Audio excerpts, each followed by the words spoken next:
السلام عليكم ورحمة الله وبركاته. الحمد لله نحمده ونستعينه ونتوكل عليه.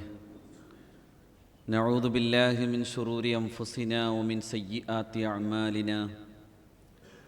من يهده الله فلا مضل له ومن يضلل فلا هادي له. نشهد أن لا إله إلا الله وحده لا شريك له، ونشهد أن سيدنا ونبينا محمدًا عبده ورسوله أرسله بالهدى ودين الحق ليظهره على الدين كله ولو كره المشركون. أعوذ بالله من الشيطان الرجيم. بسم الله الرحمن الرحيم. واذكر في الكتاب مريم إذ انبذت من أهلها مكانا شرقيا فاتخذت من دونهم حجابا فأرسلنا إليها روحنا فتمثل لها بشرا سويا. صدق الله. اللهم صل على رسولك سيدنا محمد الفاتح لما أغلق الخاتم لما سبق ناصر الحق بالحق الهادي إلى صراطك المستقيم حق قدره ومقداره العظيم وعلى آله وأصحابه وأتباعه إلى يوم الدين وسلم. സ്നേഹമുള്ള സത്യവിശ്വാസികളെ, അല്ലാഹു റബ്ബുൽ ഇസ്സത്ത്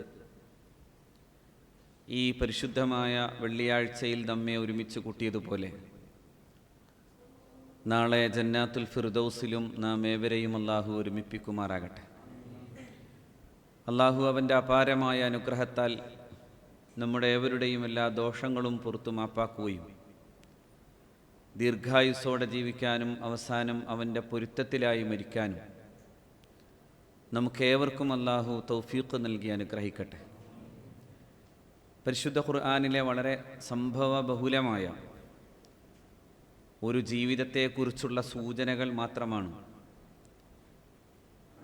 എൻ്റെ ഈ വളരെ പരിമിതമായ സമയത്തിൻ്റെ ഉള്ളിലെ പ്രസംഗത്തിൽ നടത്താൻ ആഗ്രഹിക്കുന്നത്. ഖുർആൻ മഹാരഥന്മാരായ ആളുകളെ ഓർക്കാൻ ആവശ്യപ്പെടുന്നു. അവരുടെ ഓർമ്മകൾ സത്യവിശ്വാസിയുടെ ജീവിത പ്രയാണത്തിന് വലിയ അർത്ഥത്തിലുള്ള ഊർജം നൽകുകയും അതവരിൽ കൂടുതൽ ധാർമ്മികമായി നന്മ ചെയ്യാൻ സാധ്യമാകുന്ന വിധത്തിലുള്ള പ്രചോദനമാവുകയും ചെയ്യും എന്ന് ഖുർആൻ പഠിപ്പിക്കുകയാണ്. അവരെയൊക്കെ ഓർക്കണമെന്ന് പടച്ചവൻ പഠിപ്പിക്കുന്നു.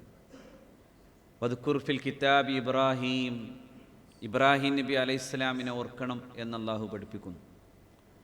ഇസ്ഹാഖ് നബിയെ, യഅ്ഖൂബ് നബിയെ,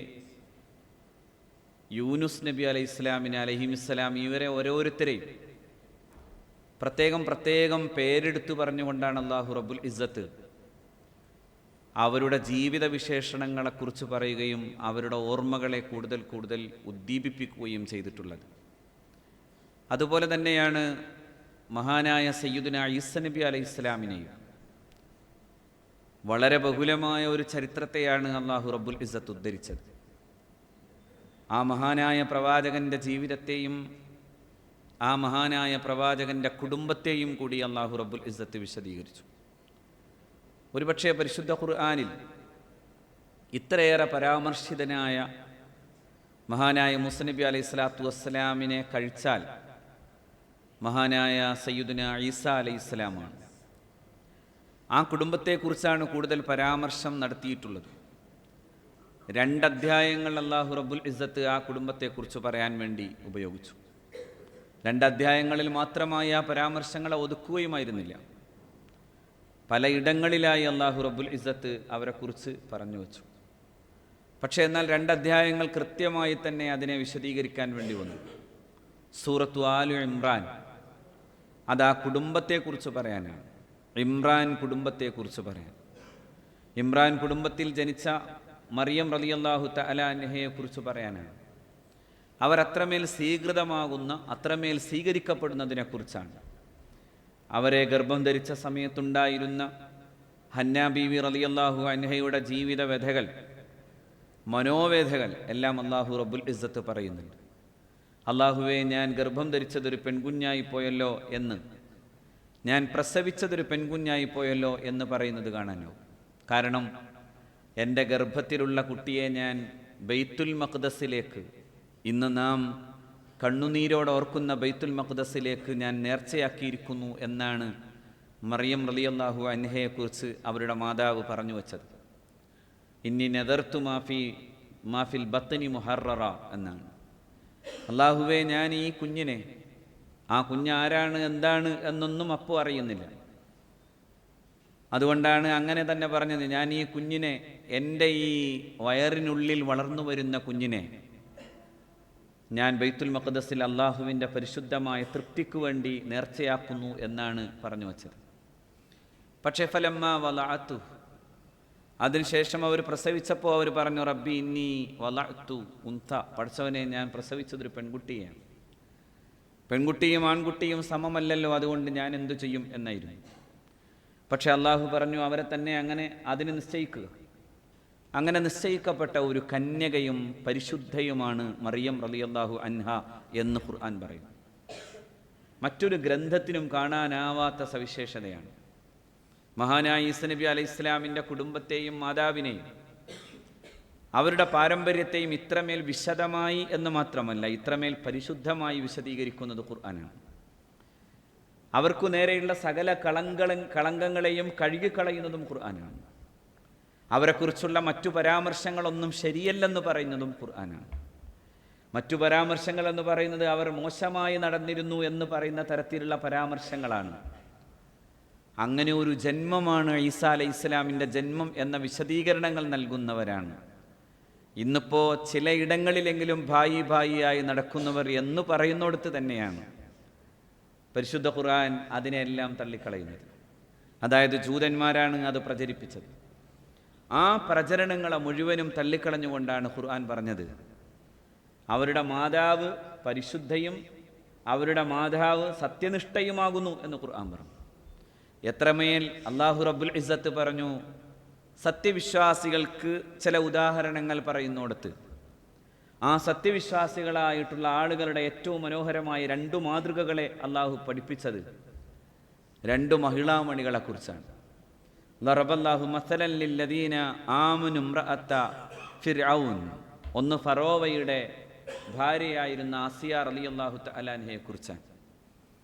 ഒരു അജുംബിത പുഷ്പം പോലെ, ഒരു അനാഘൃത പുഷ്പം പോലെ, ഒരിക്കലും ഫറോവക്ക് തൊടാൻ പോലും കഴിയാത്ത വിധം സുരക്ഷിതയായി നിന്നിരുന്ന ഒരു മഹിളാരത്നമായിരുന്നു ആസിയ റളിയല്ലാഹു അൻഹ. അതേപോലെ തന്നെയാണ് വിശുദ്ധ ഖുർആൻ മറിയം റളിയല്ലാഹു തആല അൻഹയെക്കുറിച്ച് പറഞ്ഞപ്പോഴും അല്ലാഹു റബ്ബുൽ ഇസ്സത്ത് പറഞ്ഞു, അവരും ഇതുപോലെ തന്നെ പരിശുദ്ധയാണ്. ഒരിക്കൽ പോലും ഒരു പുരുഷനാൽ സ്പർശിക്കപ്പെടാത്ത വിധം പരിശുദ്ധയായ, അങ്ങനെ ഒരു തരത്തിലുമുള്ള സംഭവങ്ങളും ഇല്ലാത്ത വിധം വിശുദ്ധയാക്കപ്പെട്ട ഒരു സ്ത്രീയാണ്, മഹിളാമണിയാണ് സയ്യിദത്തുന മറിയം റളിയല്ലാഹു തആല അൻഹ എന്ന് പരിശുദ്ധ ഖുർആൻ പറഞ്ഞു. വലറബല്ലാഹു മസലൻ ലില്ലദീന ആമനു ഇംറഅത ഫിർഔൻ ഇദ് ഖാലത് റബ്ബി ഇബ്നി ലി ഇൻദക ബൈതൻ ഫിൽ ജന്ന വനജ്ജിനി മിൻ ഫിർഔന വഅമലിഹി വനജ്ജിനി മിനൽ ഖൗമിൽ ളാലിമീൻ. അവരെക്കുറിച്ച് പറഞ്ഞത് ആസിയയെക്കുറിച്ചാണ് റളിയല്ലാഹു അൻഹ. അവിടെ ഖുർആൻ പറഞ്ഞത് ഫറോവയുടെ സ്ത്രീ. പക്ഷേ എന്നാൽ അവർ സത്യവിശ്വാസത്തിൽ അടിയുറച്ചു നിന്നതിൻ്റെ പേരിൽ ഭീകരമായ പീഡനങ്ങൾ ഏറ്റുവാങ്ങുന്ന നേരം, ആ ഭീകരമായ പീഡനങ്ങളുടെ സമയത്ത് പോലും സന്തോഷത്തോടുകൂടെയുള്ള പ്രാർത്ഥനയാണ്. അവരിങ്ങനെ പ്രാർത്ഥിച്ചു, റബ്ബി ഇബ്നി ലി ഇൻദക ബൈതൻ ഫിൽ ജന്ന, സ്വർഗത്തിൽ നീ ഒരു ഭവനം പണിതു തരേണമേ. വനജ്ജിനി മിൻ ഫിർഔന വഅമലിഹി വനജ്ജിനി മിനൽ ഖൗമിൽ ളാലിമീൻ, അക്രമകാരികളായ ആളുകളിൽ നിന്ന് രക്ഷപ്പെടുത്തുകയും ഫറോവയും അവൻ്റെ അതിക്രമത്തിൻ്റെയും അധികാരത്തിൻ്റെയും എല്ലാത്തരം ക്രൂരതകളിൽ നിന്നും നീ രക്ഷപ്പെടുത്തുകയും ചെയ്യണമേ എന്ന് പ്രാർത്ഥിക്കുന്നുണ്ട് ആസിയ റളിയല്ലാഹു അൻഹ. അതും ഒരു കുഞ്ഞിനെക്കുറിച്ച് പറയുന്ന ചരിത്രത്തെയാണ് അവിടെയും അല്ലാഹു റബ്ബുൽ ഇസ്സത്ത് വിശദീകരിക്കുന്നത്. ഞാൻ അത്ഭുതത്തോടെയും അതോടൊപ്പം തന്നെ അതിശയത്തോടെയും ആലോചിച്ചു പോകാൻ, 70,000 കുഞ്ഞുങ്ങളെ കൊന്നിട്ടും മൂസ ജനിച്ചു എന്നതാണ് ചരിത്രത്തിൻ്റെ ഏറ്റവും വലിയ പാഠം. 70,000 കുഞ്ഞുങ്ങളെയും ഫറോവ കൊന്നുകളഞ്ഞു. ഇന്ന ഫിർഔന അലാ ഫിൽ അർള് വജഅല അഹ്ലഹാ ശിയഅൻ യസ്തൽഇഫു ത്വായിഫത്തൻ മിൻഹും യുദബ്ബിഹു അബ്നാഅഹും വയസ്തഹി നിസാഅഹും ഇന്നഹു കാന മിനൽ മുഫ്സിദീൻ എന്ന് പരിശുദ്ധ ഖുർആൻ പറയുന്നത് കാണാം. നിശ്ചയം ഫറോവ അവൻ ഭൂമിയുടെ അധികാരം ഏറ്റെടുത്തപ്പോൾ അവൻ ആളുകളെ പരസ്പരം വർഗീകരിച്ചുകൊണ്ട് ഭിന്നിപ്പിച്ചു. ഡിവൈഡ് ആൻഡ് റൂൾ, പരസ്പരം ഭിന്നിപ്പിച്ചു. അങ്ങനെ ഭിന്നിപ്പിക്കുക മാത്രമായിരുന്നില്ല, കുഞ്ഞുങ്ങളെ കൊന്നുകളയുകയും സ്ത്രീകളെ ശേഷിപ്പിച്ച് അപമാനിക്കുകയും ചെയ്തു എന്നാണ് ഖുർആൻ പറഞ്ഞത്. ആ വർത്തമാനം കേൾക്കുമ്പോൾ ഞാൻ ആലോചിച്ചു പോകാൻ, 70,000 കുഞ്ഞുങ്ങൾ മരിച്ചിട്ടും ഒരു മൂസ തലയുയർത്തിപ്പിടിച്ച് ജീവിച്ചതുപോലും ഫറോവയുടെ കൊട്ടാരത്തിലാണ്. ചരിത്രത്തിൻ്റെ വല്ലാത്ത കാവ്യനീതിയാണ്, അതിമനോഹരമായ കാവ്യനീതിയാണ്. ആരെ ഇല്ലാതാക്കിയിട്ടാണോ തൻ്റെ ഭരണസ്ഥാപനം നടത്തണമെന്ന് ആഗ്രഹിച്ചത്, അതേ മനുഷ്യൻ തൻ്റെ മടിയിൽ വളർന്നു വന്നുവെന്ന ചരിത്രത്തിൻ്റെ മനോഹരമായ കാവ്യനീതി നമുക്ക് കാണാനാവും. 10,000-കണക്കിന് കുഞ്ഞുങ്ങളെ അസ്തമിപ്പിച്ചുകൊണ്ട് തങ്ങളുടെ സാമ്രാജ്യത്തെ വലുതാക്കാൻ വേണ്ടി ആഗ്രഹിക്കുന്ന പുതിയ കാലത്തിൻ്റെ ഫറോവിയത്തും മനസ്സിലാക്കേണ്ട കാര്യം അതുതന്നെയാണ്. പുതിയ കാലത്തിൻ്റെ ഫറോവിയത്ത് എന്താണോ അന്നു നടന്ന ചരിത്ര സംഭവങ്ങളെ ഓർമ്മപ്പെടുത്തുന്നത്, ആ ചരിത്ര സംഭവങ്ങളിൽ ഒരു കുഞ്ഞിന് ജന്മം നൽകപ്പെടാതിരിക്കാൻ വേണ്ടിയായിരുന്നു ഫിർഔൻ ഏറ്റവും കൂടുതൽ ശക്തമായ ക്രൂരത കാണിച്ചത്. ആ കുഞ്ഞാണ് ജനിച്ചത്, ഹസ്രത്ത് സയ്യിദുനാ മൂസ അലൈഹിസ്സലാം. ആ കുഞ്ഞിൻ്റെ പിറവിയെക്കുറിച്ചും ഖുർആൻ വളരെ വിശദമായി പറയുന്നുണ്ട്. ആ കുഞ്ഞ് പിറന്ന നേരവും, ആ കുഞ്ഞ് പുഴയിലൂടെ ഒഴുക്കപ്പെട്ട സമയവും, ആ കുഞ്ഞിന് വേണ്ടി ആത്മവ്യഥയോടുകൂടെ ഒരു മാതാവ് ആ കുഞ്ഞിൻ്റെ പിന്നാലെ ആ കുഞ്ഞ് എവിടെ വരെ എത്തിയിരിക്കുന്നു എന്നറിയാനും അതിന് കൊടുക്കാൻ ആവശ്യമാകുന്ന വിധം സ്നേഹം ചുരത്തുന്ന മുലപ്പാലുമായി നടന്ന ഒരു മാതാവിനെക്കുറിച്ചും അള്ളാഹു റബ്ബുൽ ഇസ്സത്ത് വിശദീകരിക്കുന്നു. ഞാൻ എങ്ങനെ ആലോചിച്ചു പോകാൻ കാരണം, ഇന്ന് കുഞ്ഞുങ്ങളെ കൊല്ലാണ്, നിരന്തരം കൊല്ലാണ്. ഇസ്രയേൽ കൊല്ലുന്നത് കുഞ്ഞുങ്ങളെയാണ്, പടയാളികളെയല്ല. പടയാളികളുമായി നേരിട്ട് യുദ്ധം ചെയ്യാൻ പോലും കഴിയാതെ കുഞ്ഞുങ്ങളെ ഇൻക്യുബേറ്ററിലിട്ട് ശ്വാസം മുട്ടിച്ച് കൊല്ലുന്ന പുതിയ യുദ്ധതന്ത്രത്തെക്കുറിച്ച് പറയാനാകുമെങ്കിൽ അതാണ് ഇസ്രയേൽ. അങ്ങനെ പറയേണ്ടി വരുന്നത് ആ പ്രധാനമന്ത്രിയും പറഞ്ഞത് അങ്ങനെ തന്നെയാണ്. ബൈബിളിലെ സാമുവേൽ അധ്യായത്തിൻ്റെ 15:3 എടുത്ത് പറഞ്ഞിട്ടാണ് പറഞ്ഞത്, put them all to death, men, women, infants, children എന്നാണ്. എല്ലാവരെയും കൊല്ലണം, ഒരാളെയും ബാക്കി വെക്കരുത്. ആരെയൊക്കെ കൊല്ലണം? ആണുങ്ങളെയും പെണ്ണുങ്ങളെയും കൊല്ലണം, പോരാ, ചിൽഡ്രൻ ആൻഡ് ഇൻഫൻസ്, കൊച്ചുമക്കളെയും അതോടൊപ്പം തന്നെ മുല കുടിക്കുന്ന കുഞ്ഞുങ്ങളെയും കൊന്നുകളയണം. ആ കൊലപാതകം ഇന്ന് നടന്നുകൊണ്ടേയിരിക്കുകയാണ്. പക്ഷെ ഒരു കാര്യം, ചരിത്രത്തിൻ്റെ ഈ ഒരു ഓർമ്മപ്പെടുത്തലാണ് ഞാൻ പറഞ്ഞു വച്ചത്. ആരെ അസ്തമിപ്പിച്ചുകൊണ്ടാണോ തങ്ങളുടെ സാമ്രാജ്യം നിലനിൽക്കണമെന്ന് ആഗ്രഹിക്കുന്നത്, പക്ഷേ ചരിത്രം വീണ്ടും വീണ്ടും പറഞ്ഞു തരുന്നത് 10,000 അല്ല 70,000 കുഞ്ഞുങ്ങളെ കൊന്നിട്ട് പോലും ഒരു മൂസക്ക് എഴുന്നേറ്റ് നിന്ന് ചരിത്രത്തിൻ്റെ സമരം നടത്താൻ കഴിഞ്ഞുവെങ്കിൽ ആ സമരം ചരിത്രത്തിൻ്റെ ഒരു നൈരന്തര്യമാകുന്നു എന്നാണ് ഈ പാഠം പഠിപ്പിക്കുന്നത്. അതുപോലെ മറ്റൊരു കുഞ്ഞാണ് സയ്യിദുനാ ഈസ അലൈഹിസ്സലാം. ഈസ നബി അലൈഹി സ്വലാത്തു വസ്സലാമിൻ്റെ ജന്മവും ജീവിതവും എല്ലാം ഖുർആൻ പരാമർശിക്കുന്നു. ഈസ നബി അലൈഹി സ്വലാത്തു വസ്സലാമിൽ വിശ്വസിച്ചിരുന്ന കാലങ്ങളിലെ അത്തരത്തിലുള്ള ആളുകളുടെ ജീവിതത്തിൻ്റെ നൈർമല്യവും ലാളിത്യവും പ്രവാചകൻ സല്ലല്ലാഹു അലൈഹി വസല്ലം ഉൾക്കൊള്ളുന്നു. അതുകൊണ്ടാണ് മഹാനായ പ്രവാചകൻ സല്ലല്ലാഹു അലൈഹി വസല്ലമ മക്കയിൽ ഭീകരമായ പീഡനങ്ങൾ ഏറ്റുവാങ്ങുന്ന കാലത്ത് നിങ്ങൾക്ക് പോകാൻ പറ്റിയ ഒരു സ്ഥലം ഞാൻ പറഞ്ഞു തരാമെന്ന് പറഞ്ഞ് നജഷിലേക്ക് വിടുന്നുണ്ട്. നെഗസ്, എത്തോപ്യ, ആഫ്രിക്കയിലെ ആ നാട്ടിലെ അന്ന് ഭരിച്ചിരുന്ന രാജാവാണ് നജാഷി. അദ്ദേഹത്തെക്കുറിച്ച് പറഞ്ഞപ്പോഴും പ്രവാചകൻ സല്ലല്ലാഹു അലൈഹി വസല്ലമ തങ്ങൾ പറഞ്ഞു, അദ്ദേഹം നിങ്ങളവിടെ ചെന്നാൽ ഒരാളും ആക്രമിക്കപ്പെടാത്ത വിധം സുരക്ഷിതമായിരിക്കും, അത്രമേൽ ദയാപരതയുള്ള, അത്രമേൽ കാരുണ്യമുള്ള, സ്നേഹവത്സലനായ ഒരു രാജാവാണ് അദ്ദേഹം എന്നായിരുന്നു നബി സല്ലല്ലാഹു അലൈഹി വസല്ലം പറഞ്ഞു വെച്ചത്. അതുകൊണ്ടാണ് ജൗഫർ ബിൻ അബി താലിബ് റളിയല്ലാഹു അൻഹുവിൻ്റെ നേതൃത്വത്തിൽ ഒരു സംഘം പോയി. അവിടെ ചെന്ന് മഹാനായ ജൗഫർ ബിൻ അബി താലിബ് റളിയല്ലാഹു തആല അൻഹുവും സംഘവും അവിടെ ജീവിക്കുന്ന കാലത്താണ് പിന്നീട് ഇസ്ലാമിന് ഒരുപാട് വലിയ സംഭാവനകൾ ചെയ്ത പ്രഗത്ഭനായ സ്വഹാബിയായിരുന്ന അംർ ബിൻ ആസ് റളിയല്ലാഹു തആല അൻഹു അന്ന് മുസ്ലിം അല്ലായിരുന്നു. അദ്ദേഹം ഖുറൈശികളുടെ പ്രതിനിധിയായി അവിടേക്ക് ചെല്ലുന്നുണ്ട്. എന്നിട്ട് അവിടെ ചെന്നിട്ട് നജാഷി രാജാവിനോട് പറയുന്നുണ്ട്, നിങ്ങൾ ഇവിടെ അഭയം കൊടുത്തിട്ടുള്ള, നമ്മൾ സാധാരണ പറയാറുള്ള ഒരു രാഷ്ട്രീയ അഭയം, സൈലം,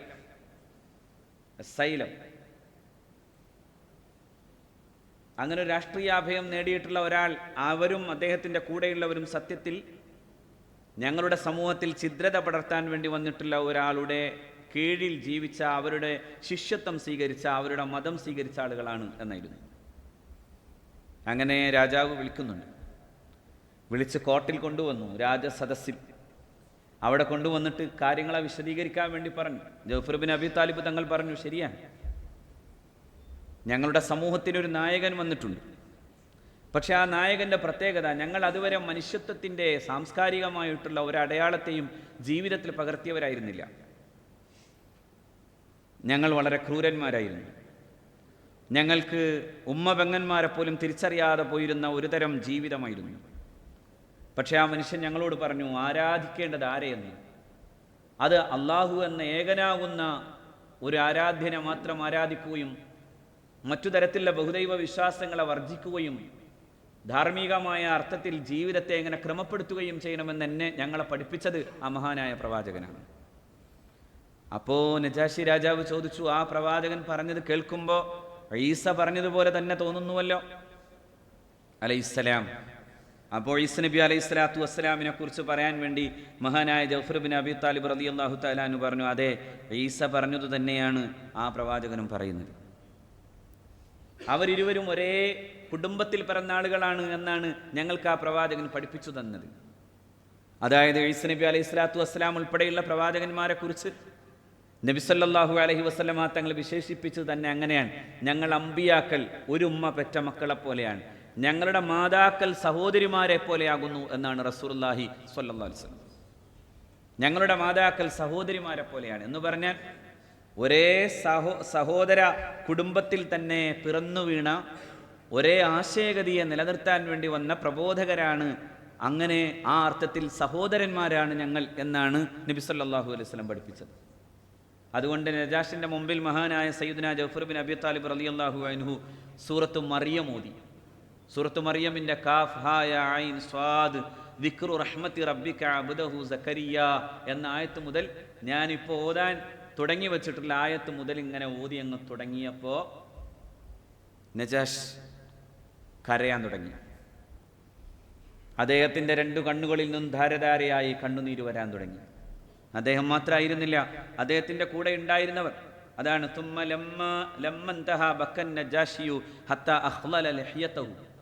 താടിരോമങ്ങളിലൂടെ കണ്ണുനീരിങ്ങനെ ഇറ്റു വീഴാൻ കണക്കിന് അദ്ദേഹം കരയാൻ തുടങ്ങി.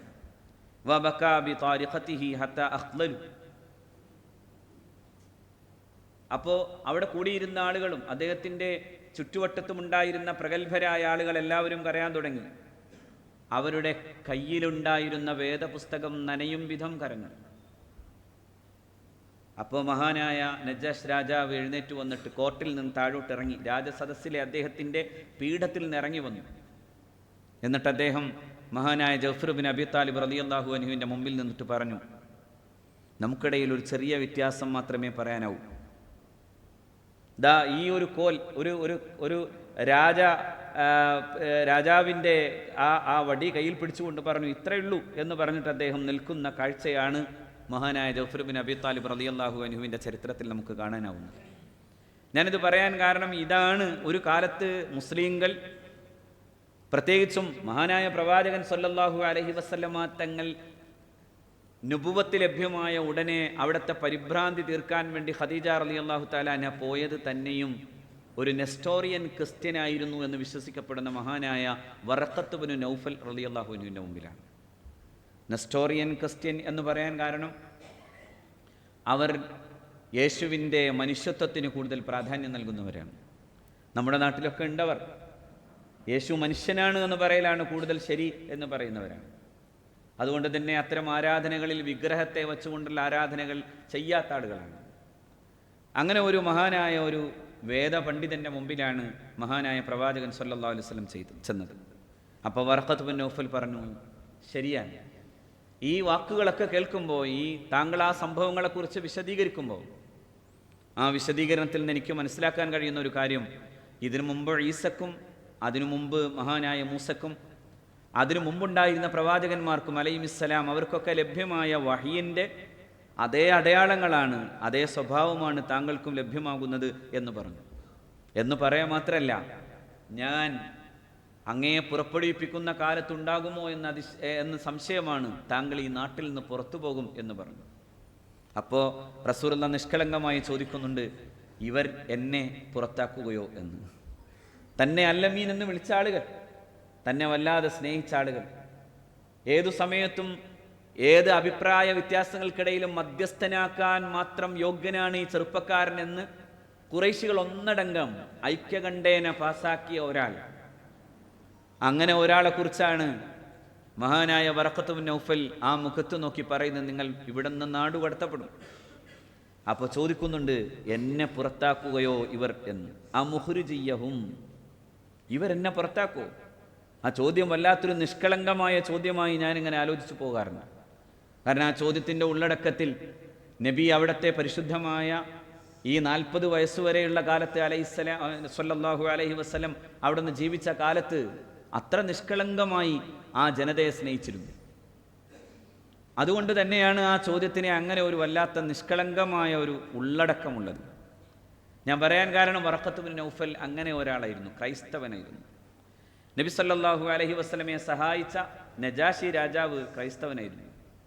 നബി സല്ലല്ലാഹു അലൈഹി വസല്ലമയുടെ മദീനയിൽ വരുമ്പോൾ നബിയെ സന്ദർശിക്കാൻ വേണ്ടി വന്ന ക്രൈസ്തവർ, നജ്റാനി ക്രൈസ്തവർ, അവർ നമസ്കരിക്കാൻ വേണ്ടി നിൽക്കുമ്പോഴാണ്, അവർ പ്രാർത്ഥിക്കാൻ വേണ്ടി നിൽക്കുമ്പോഴാണ് ചില സ്വഹാബാക്കൾ അവരെ തടയാൻ ശ്രമിച്ചു എന്ന് കാണാം. മദീനത്തെ പള്ളിയിലാണ്. മദീനത്തെ പള്ളി ഇത്ര വിശാലമായ പള്ളിയൊന്നുമല്ല അന്ന്, ഇന്നത് മഹാകൊട്ടാരമാണ്. പക്ഷെ ആ പള്ളിയിൽ നമസ്കരിക്കാൻ, അവരുടെ പ്രാർത്ഥനയ്ക്ക് വേണ്ടി ചെയ്യാൻ അവർ ശ്രമിക്കുമ്പോഴാണ് ആളുകൾ തടഞ്ഞപ്പോൾ പുണ്യനബി സല്ലല്ലാഹു അലൈഹി വസല്ലമ തങ്ങൾ പറഞ്ഞു, ദഊഹും യുസല്ലൂൻ, അവരെ വിടൂ, അവരവരുടെ പ്രാർത്ഥന നടത്തട്ടെ. അവർക്ക് സ്വച്ഛമായി അവരുടെ പ്രാർത്ഥന നടത്താൻ സൗകര്യം ചെയ്തു കൊടുക്കൂ എന്ന് സ്വഹാബാക്കളോട് റസൂലുള്ളാഹി സ്വല്ലല്ലാഹു അലൈഹി വസല്ലം പറയുന്നത് കാണാം. ഞാൻ പറയുന്നത് ആ അർത്ഥത്തിൽ ഈസ നബി അലൈഹിസ്സലാമിനെ കുറിച്ച് വിശദമായി എന്ന് മാത്രമല്ല, അതിൻ്റെ എല്ലാ കളങ്കങ്ങളെയും ഇല്ലാതാക്കി പറഞ്ഞ ഒരു ഗ്രന്ഥം ഖുർആനാണ്. അതുകൊണ്ട് ഖുർആൻ പറഞ്ഞു, മഹാനായ ഈസ അലൈഹിസ്സലാം ജനിക്കുന്ന സമയത്തെക്കുറിച്ച് പറഞ്ഞപ്പോഴാണ് ഖുർആൻ പറഞ്ഞത്, ഈ വിഷയം തന്നെ ചർച്ച ചെയ്യേണ്ടതാണെന്ന് മാത്രമല്ല, ആ മഹദി അത്രമേൽ പരിശുദ്ധയാണ്. അവർ ബൈത്തുൽ മഖ്ദസിലെ അവരുടെ സ്വകാര്യ റൂമിലിരിക്കുന്ന നേരത്തെക്കുറിച്ചും ഖുർആൻ പറയുന്നുണ്ട്. ആ സമയത്ത് മഹാനായ സക്കരിയ നബി അലൈഹി സ്വലാത്തു വസ്സലാം ചെല്ലുമ്പോഴാണ് സക്കരിയ നബി അലൈഹി സ്വലാം കാണുന്നത് അവിടെ വിഭവസമൃദ്ധമായ ഭക്ഷണം കണ്ടപ്പോഴാണ്. എവിടെ നിന്നാണ് ഈ ഭക്ഷണം എന്ന ചോദ്യം സക്കരിയ നബി അലൈഹി സ്വലാം ചോദിക്കുന്നത്. കുല്ലമാ ദഖല അലൈഹ സക്കരിയൽ മിഹ്റാബ്, അവരുടെ സ്വകാര്യ റൂമിലേക്ക് ചെല്ലുമ്പോൾ അവിടെ കണ്ട ആ ഭക്ഷണം കണ്ടപ്പോൾ വജദ ഇൻദഹ റിസ്ഖ, അവിടെ ഭക്ഷണം കാണും. ആ സമയത്താണ് സക്കരിയ നബി ചോദിച്ചത്, യാ മറിയമു അന്നാ ലക്കി ഹാദാ, എവിടെന്നാ ഈ ഭക്ഷണം? ഖാലത് ഹുവ മിൻ ഇൻദില്ലാഹ്, ഇതൊക്കെ പടച്ചോൻ തന്നതാണ്, അള്ളാഹു തന്നതാണെന്ന് പറയുമ്പോൾ ആ കറാമത്ത് കാണുമ്പോൾ സക്കരിയ നബി ഇങ്ങനെ പറയാണ്, അള്ളാഹുവേ, കാലങ്ങൾ കുറേയായി, ഞാൻ എൻ്റെ ജീവിതത്തിൻ്റെ സായാഹ്നത്തിൽ എത്തിക്കഴിഞ്ഞു. ഈ സന്ധ്യയിലും ഞാനൊരു ചോദ്യം ചോദിക്കാണ്. ഇവിടെ മറിയമിനായി ഇവിടെ ഈ സമയത്ത് ലഭ്യമാകാത്ത ഭക്ഷണം കൊണ്ടുവരാൻ കഴിഞ്ഞ അല്ലാഹ് എനിക്കൊരു കുഞ്ഞിനെ തരുമോ എന്നുള്ള ചോദ്യം ചോദിക്കുന്നുണ്ട്. പിറവിയുടെ മറ്റൊരു ഉദാഹരണമാണ് മഹാനായ യഹ്യാ നബി അലൈഹിസ്സലാം. യഹ്യാ നബിയെക്കുറിച്ചും ഈസ നബിയെക്കുറിച്ചും പറയുമ്പോൾ ഖുർആൻ വാചാലമായി സംസാരിക്കുന്നു. ഈസ നബിയുടെയും യഹ്യാ നബിയുടെയും മാതാക്കളും സഹോദരി പുത്രിമാരാണ്. അവർ തമ്മിലുണ്ടായിരുന്ന ബന്ധവും ഖുർആൻ അങ്ങനെ പറയുന്നു, ചരിത്രം അങ്ങനെ പറയുന്നു, ഹദീസുകളിൽ അങ്ങനെ കാണാനാവുന്നു. അതാണ് ജോൺ ദ ബാപ്റ്റിസ്റ്റ്, സ്നാപക യോഹന്നാൻ എന്ന് ബൈബിൾ പറയുന്ന ആ യോഹന്നാനെ, ജോൺ, ആ മഹാനായ യഹ്യാ നബി അലൈഹിസ്സലാമിനെ ഖുർആൻ വിശദീകരിച്ചു. ആ കുഞ്ഞു ജനിക്കുമ്പോഴും ഖുർആൻ പറഞ്ഞു, ആ കുഞ്ഞും സയ്യിദും ഹസൂറും, പരിവ്രാജകനും നേതാവും പ്രവാചകനുമായിട്ടാണ് അള്ളാഹു നിശ്ചയിച്ചത് എന്ന് അള്ളാഹു റബ്ബുൽ ഇസ്സത്ത് പറഞ്ഞു. ആ കുഞ്ഞിൻ്റെ ജന്മത്തെയും വിശദീകരിച്ചു. അതാണ് സക്കരിയ നബി അലൈഹി സ്വലാത്തു വസ്സലാമിൻ്റെ ചോദ്യം, അള്ളാഹുവേ, എനിക്കൊരു കുഞ്ഞിനെ തരണേ. റബ്ബി ഹബിലി മിൻ ലദുൻക ദുർരിയത്തൻ ത്വയ്യിബ, സുഗന്ധമുള്ള ഒരു കുഞ്ഞിനെ, ആത്മസായുജ്യം നേടാൻ കഴിയുന്നൊരു കുഞ്ഞിനെ എനിക്ക് നൽകണമേ എന്ന പ്രാർത്ഥനയാണ്. അതുപോലത്തെ ഒരു കുഞ്ഞിൻ്റെ പിറവിയെ അത്രമേൽ കൃത്യമായി വിശദീകരിച്ച് പറയാണ് മഹാനായ സയ്യിദുന ഈസാ നബി അലൈഹി സ്വലാത്തു വസ്സലാമിൻ്റെ ജന്മത്തെക്കുറിച്ച് പറയുമ്പോഴാണ് അല്ലാഹു റബ്ബുൽ ഇസ്സത്ത് പറഞ്ഞത്, മറിയമിനെ ഓർക്കണം. മറിയം ഇതിംബദത്ത് മിൻ അഹ്ലിഹാ മകാനൻ ശർഖിയ്യ. തൻ്റെ ആർത്തവ കാലം വരുമ്പോഴേക്കും, പ്രായപൂർത്തി എത്തുമ്പോൾ, മറ്റെല്ലാവരിൽ നിന്നും മറഞ്ഞ് ആളുകൾ കാണാതെ കുളിക്കാൻ വേണ്ടി പോകാൻ പശ്ചിമദേശത്തേക്ക്, പൗരസ്ത്യദേശത്തേക്ക്, അതായത് കിഴക്കൻ ഭാഗത്തേക്ക് പോവുകയാണ്. ബൈത്തുൽ മഖ്ദസിൻ്റെ കിഴക്കേ ചാരേ അവിടേക്ക് പോകുന്നതിനെ കുറിച്ചാണ് പറയുന്നത്. അവരങ്ങനെ പോയി. ഫത്തഖദത്ത് മിൻ ദൂനിഹിം ഹിജാബൻ, ഒരു മറയിട്ടിട്ട് അവിടെ നിന്ന് കുളിച്ചു. ഫർസൽനാ ഇലൈഹാ റൂഹന, നാം അപ്പോഴേക്കും നമ്മുടെ ആത്മാവിനെ, എന്നാൽ നമ്മുടെ പരിശുദ്ധാത്മാവാകുന്ന ജിബ്രീൽ അലൈഹിസ്സലാമിനെ വിട്ടു. ഫതമസ്സല ലഹാ ബശറൻ സവിയ്യൻ, ഒരു പുരുഷാകൃതി പൂണ്ടുകൊണ്ടാണ് മഹാനായ ജിബ്രീൽ അലൈഹിസ്സലാം ചെല്ലുന്നത്. ഖാലത്ത് ഇന്നി അഊദു ബിർറഹ്മാനി മിൻക ഇൻ കാന തഖിയ്യ ഇൻ കുൻത തഖിയ്യ. അങ്ങനെ ഒരു പുരുഷനെ ഒറ്റപ്പെട്ട ഒരു സമയത്ത്, ആരും കാണാത്ത നേരത്ത് കാണുമ്പോൾ തരളിതയായി പോകേണ്ടതിന് പകരം ആ സ്ത്രീ ഇങ്ങനെ പറയാൻ, കുളിച്ചിറങ്ങി വരുന്ന സമയമാണ്. ആ സമയത്താണ് ഒരു സ്ത്രീയുടെ മുമ്പിലേക്ക് ഒരു പുരുഷാകൃതി പൂണ്ട ഒരാൾ വരുന്നത്. അത് കാണുമ്പോഴാണ് പറയുന്നത്, റബ്ബി ഇന്നി അഊദു ബിർറഹ്മാനി മിൻക ഇൻ കുൻത തഖിയ്യ. നീ അള്ളാഹുവിനെ ഭയക്കുന്ന ഒരാളാണെങ്കിൽ ഞാൻ അള്ളാഹുവിനോട് കാവൽ തേടുകയാണ്. കാരണം ഞാൻ അങ്ങനെ ഒരു സ്ത്രീയല്ല. അത്തരമൊരു സ്ത്രീയാണ് എന്ന ഭാവേനയാണ് വരുന്നതെങ്കിൽ അത്തരമൊരു സ്ത്രീയല്ല. ഞാൻ അള്ളാഹുവിനെ പേടിക്കുന്ന, നിങ്ങളും അള്ളാഹുവിനെ പേടിക്കുന്നുവെങ്കിൽ അകന്നു പോകേണ്ട. ഒരിക്കലും എന്നെ സ്പർശിക്കാനോ എന്നെ ഉപദ്രവിക്കാനോ നിങ്ങളുടെ ഇംഗിതം നടപ്പിലാക്കാനോ വേണ്ടി ശ്രമിക്കാത്ത വിധം പോകേണ്ട. അങ്ങനെ ഒരു സ്ഥലത്താണ് ഞാൻ നിൽക്കുന്നത് എന്നായിരുന്നു. അപ്പോൾ ഖാല ഇന്നമാന റസൂലു റബ്ബിക ലി അഹബ ലകി ഗുലാമൻ സക്കിയ്യ, നിനക്ക് പരിശുദ്ധനായൊരു കുഞ്ഞിനെ തരാൻ അള്ളാഹു എന്നെ നിശ്ചയിച്ച് പറഞ്ഞു വിട്ടതാണ് എന്ന് സയ്യിദുനാ ജിബ്രീൽ അലൈഹിസ്സലാം. എന്ത് രസമുള്ള പ്രയോഗമാണെന്നറിയാം. ലി അഹബ ലകി ഗുലാമൻ സക്കിയ്യ, പരിശുദ്ധനായ കുഞ്ഞ്. ആ കുഞ്ഞിൻ്റെ പിറവി ഏത് സമയമാണ്, എന്താണ് എന്നൊക്കെ ചരിത്രപരമായ ഒരുപാട് തർക്കങ്ങൾ നടക്കുന്നുണ്ട്. ഞാൻ ആ വിഷയങ്ങളിലേക്ക് വിശദമായി പോകുന്നില്ല. പക്ഷേ ആ കുഞ്ഞിനെ സമ്മാനിക്കാൻ പോകുന്ന സമയത്തെക്കുറിച്ചാണ് അള്ളാഹു പറയുന്നത്. ഖാലത്ത് അന്നാ യകൂനു ലീ ഗുലാം വലം യംസസ്നി ബശർ വലം അകു ബഗിയ. എങ്ങനെ എനിക്കൊരു കുഞ്ഞുണ്ടാവുന്നത്? വലം യംസസ്നി ബശർ, ഇതുവരെ ഒരു പുരുഷൻ എന്നെ തൊട്ടിട്ടില്ല.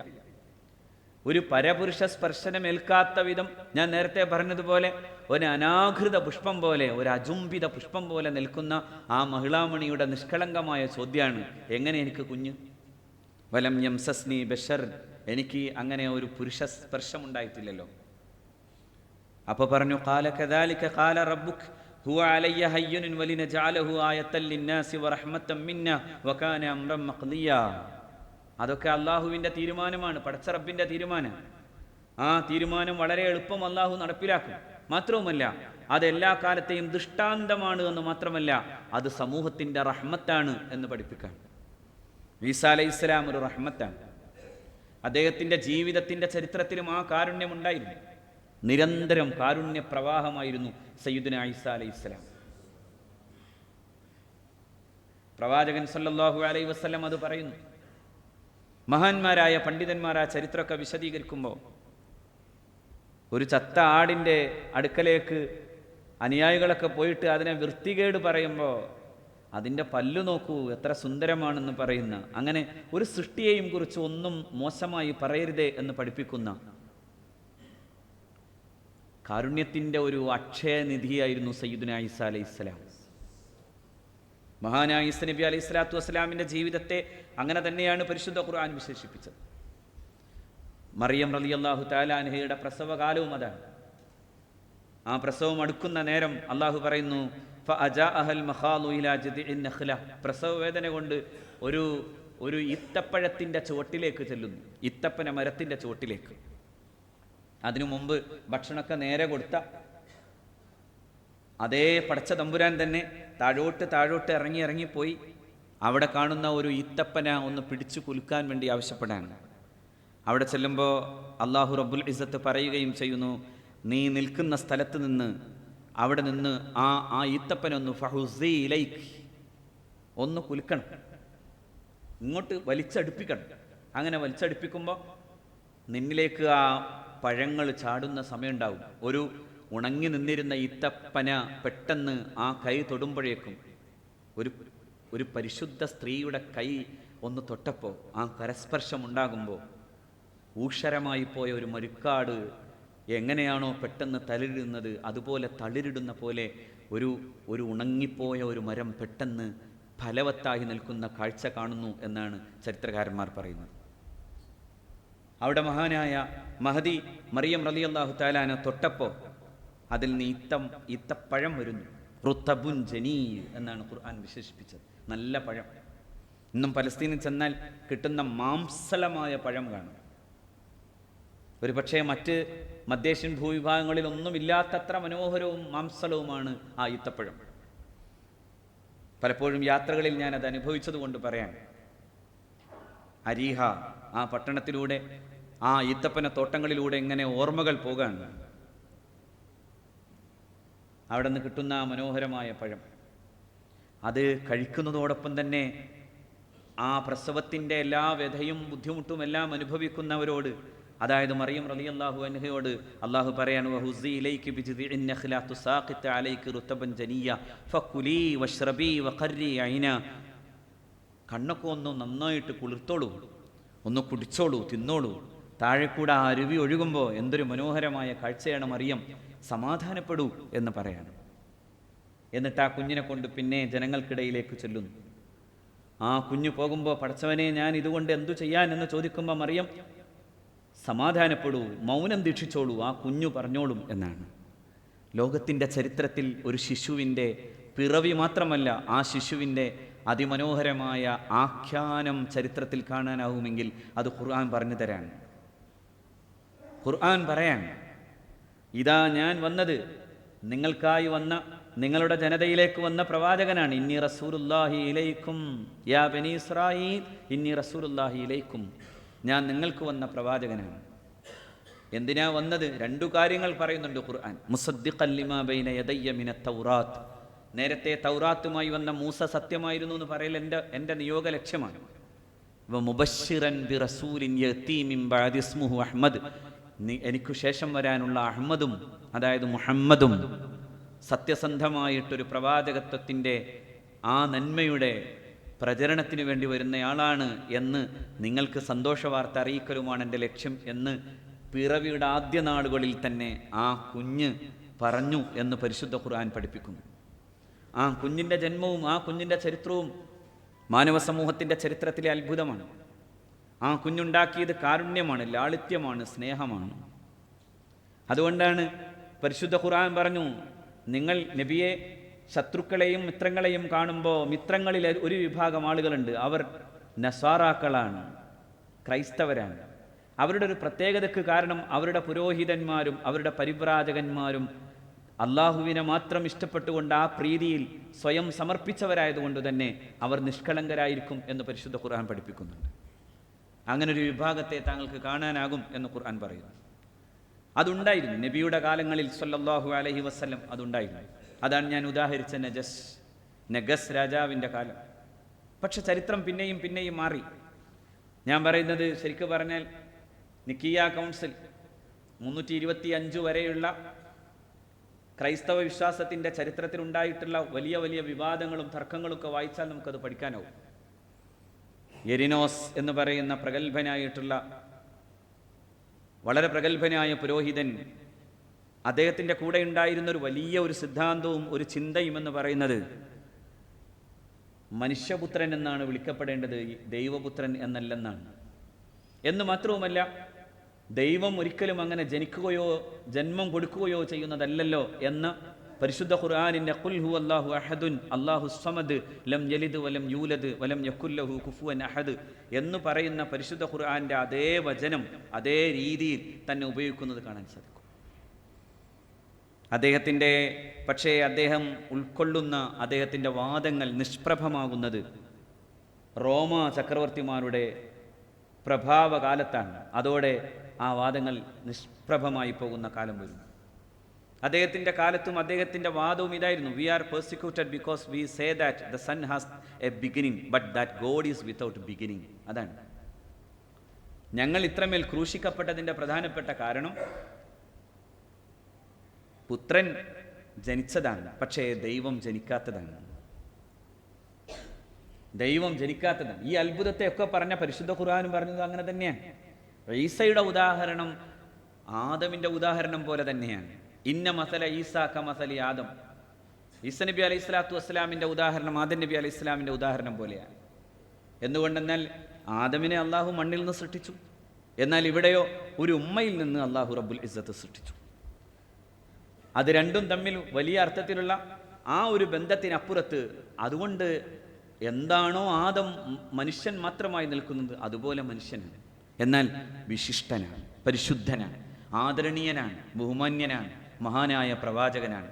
അള്ളാഹുവിൻ്റെ റസൂൽ ഏറ്റവും കൂടുതൽ ആദരിച്ച 5 മഹാരഥന്മാരായ പ്രവാചകന്മാരുടെ കൂട്ടത്തിലെ ഒരാൾ സയ്യിദുനാ ഈസാ അലൈഹിസ്സലാമാണ്. സയ്യിദുനാ ഈസാ അലൈഹിസ്സലാം. അതുകൊണ്ടാണ് ലോകത്തെ ചരിത്രത്തിൽ വലിയ അർത്ഥത്തിലുള്ള പരസ്പരമുള്ള സഹവർത്തിത്വവും സൗഹൃദവും എല്ലാ കാലത്തും ഈ 2 സമൂഹങ്ങൾ തമ്മിലുണ്ടായിരുന്നു. ഇന്നും ഞാൻ എൻ്റെ നെഞ്ചു ചേർത്ത് പറയുന്നു, ജെറൂസലമിൻ്റെ അതിരൂപത ഇതേ യേശു ജനിച്ച ബൈത്തുല്ലഹം നിൽക്കൊള്ളുന്ന സ്ഥലത്ത് ഈ വർഷം ക്രിസ്തുമസ് വേണ്ടെന്ന് തീരുമാനിക്കുമ്പോൾ കുഞ്ഞുങ്ങൾ പിടഞ്ഞു മരിക്കുന്ന ഈ നാട്ടിലെ ഈ ഓർമ്മകൾക്ക് മുമ്പിൽ ഒരു മഹാനായ ഒരു മനുഷ്യൻ്റെ ജന്മത്തിൻ്റെ ഓർമ്മകൾക്ക് ആഘോഷം വേണ്ടെന്ന് പറയാൻ തീരുമാനിക്കുമ്പോഴും ഞാൻ ആ മനസ്സു കാണുകയാണ്. ആ മനസ്സാണ് ഏറ്റവും നല്ല മനസ്സ്. കുഞ്ഞുങ്ങൾ പിടഞ്ഞു വീണു മരിച്ചു പോകുന്ന ഒരു നാട്ടിൽ, കുഞ്ഞു രക്തം കൊണ്ട് മാത്രം കഴുകപ്പെടുന്ന ഒരു നാടിൻ്റെ മുമ്പിൽ ഒരു മഹാനായ മനുഷ്യൻ്റെ പിറവിയുടെ ആഘോഷം വേണ്ടെന്ന് തീരുമാനിക്കുകയാണ് ബൈത്തുല്ലഹമിലെ ക്രൈസ്തവ സഭ.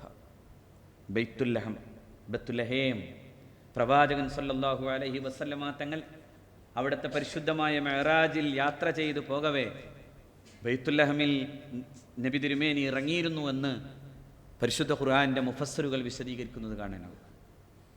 അങ്ങനെ അത്രമേൽ ചരിത്ര പ്രാധാന്യവും പരിശുദ്ധവുമായിട്ടുള്ള ബൈത്തുല്ലഹമിൽ ഈ വർഷം ക്രിസ്തുമസ് ആഘോഷിക്കുന്നില്ല എന്ന് വരുന്നിടത്താണ്, മനുഷ്യനാകാൻ കഴിയുന്നിടത്താണ് മതം അതിനെക്കുറിച്ച് പറഞ്ഞ ഒരു ആചാര്യൻ എന്ന നിലയിലാണ് മഹാനായ സയ്യിദുനാ ഈസാ അലൈഹിസ്സലാം ഓർക്കപ്പെടേണ്ടത്. ഞാൻ എവിടെ പോയാലും മഹാനായ ഈസാ അലൈഹിസ്സലാം പറഞ്ഞത് ഇങ്ങനെയാണ്: ഞാൻ ജനിച്ച ദിവസവും ഞാൻ പിന്നെ ഉയർത്തെഴുന്നേൽക്കപ്പെടുന്ന ദിവസവും ഞാൻ നടന്നു പോകുന്നിടങ്ങളിലുമെല്ലാം അള്ളാഹു എനിക്ക് ബറക്കത്ത് ചെയ്തു എന്നാണ്. ഫജാലനി മുബാറക്കൻ ഹൈതുമാ കുന്തു. ഞാൻ പോകുന്നിടങ്ങളിലെല്ലാം ബറക്കത്ത് ചെയ്ത, കുഷ്ഠരോഗിയെ പരിപാലിച്ച, മനുഷ്യൻ്റെ ഹൃദയങ്ങളിലേക്ക്, മരിച്ചുപോയ ഹൃദയങ്ങളിലേക്ക് ജീവിതത്തിൻ്റെയും നന്മയുടെയും ധർമ്മത്തിൻ്റെയും ജീവൻ നൽകിയ സയ്യിദുനാ ഈസാ അലൈഹിസ്സലാം. അഖ്മഹ്, അബ്രസ്, കുഷ്ഠരോഗിയും വെള്ളപ്പാണ്ടുകാരനും അതുപോലെ സമൂഹത്തിൽ മാറ്റി നിർത്തപ്പെട്ടവനും എല്ലാം ചേർത്തു നിർത്തപ്പെട്ട ഒരാൾ, അങ്ങനെ ചേർന്നു നടന്നയാൾ. അതുകൊണ്ടാണ് മഗ്ദലന മറിയത്തെ പോലും മാറ്റി നിർത്തപ്പെടുമ്പോൾ ഞാൻ അവളെ നന്നാക്കാൻ ഇറങ്ങിയ ആളാണെന്ന് പറഞ്ഞ സയ്യിദുനാ ഈസാ അലൈഹിസ്സലാം. കുഷ്ഠരോഗിയുടെ കൂടെ നടന്ന ഈസാ അലൈഹിസ്സലാം, വെള്ളപ്പാണ്ടുകാരൻ്റെ കൂടെ നടന്ന ഈസാ അലൈഹിസ്സലാം. ആ പ്രവാചകനെക്കുറിച്ച് ഏറ്റവും മനോഹരമായി പരിശുദ്ധമായി പറഞ്ഞ ഒരു ഗ്രന്ഥം പരിശുദ്ധ ഖുർആനാണ്. ആ പ്രവാചകനെക്കുറിച്ച് പറയുമ്പോൾ കണ്ണു നനഞ്ഞു പറഞ്ഞ ഒരു പ്രവാചകൻ മുഹമ്മദ് മുസ്തഫ സല്ലല്ലാഹു അലൈഹി വസല്ലമയാണ്. അള്ളാഹു റബ്ബുൽ ഇസ്സത്ത് കാര്യം മനസ്സിലാക്കാൻ തൗഫീഖ് ചെയ്യട്ടെ. പ്രിയപ്പെട്ടവരെ, അസാസിലെ വിദ്യാർത്ഥികൾക്ക് അവരുടെ പഠന ആവശ്യങ്ങൾക്ക്, ഭക്ഷണ ആവശ്യങ്ങൾക്കൊക്കെ സാമ്പത്തിക സഹായം ചെയ്യുന്ന ഒരുപാട് സഹോദരന്മാരുണ്ട്. അള്ളാഹു റബ്ബുൽ ഇസ്സത്ത് അവരുടെ ജീവിതങ്ങളിൽ അള്ളാഹു ബറക്കത്ത് ചെയ്ത് അനുഗ്രഹിക്കട്ടെ. ഈ കുട്ടികളുടെ, വിദ്യാർത്ഥികളുടെ ഫെസ്റ്റ്, മാലിക്കി ഫെസ്റ്റ്, അതിൻ്റെ വിജയത്തിന് വേണ്ടി ഇന്ന് നിങ്ങളൊന്ന് കാര്യമായൊരു സംഭാവന ചെയ്യണം എന്ന് പ്രത്യേകം ഉണർത്തുകയാണ്. അവർക്ക് എന്ന് മാത്രമല്ല, 3 ദിവസം നീണ്ടു നിൽക്കുന്ന, അതിനുശേഷം നടക്കുന്ന കമ്മ്യൂണൽ ഹാർമണി ഉൾപ്പെടെയുള്ള വലിയ പദ്ധതികളും പരിപാടികളും ഇവിടെ നടക്കുകയാണ്. ആ പരിപാടികൾ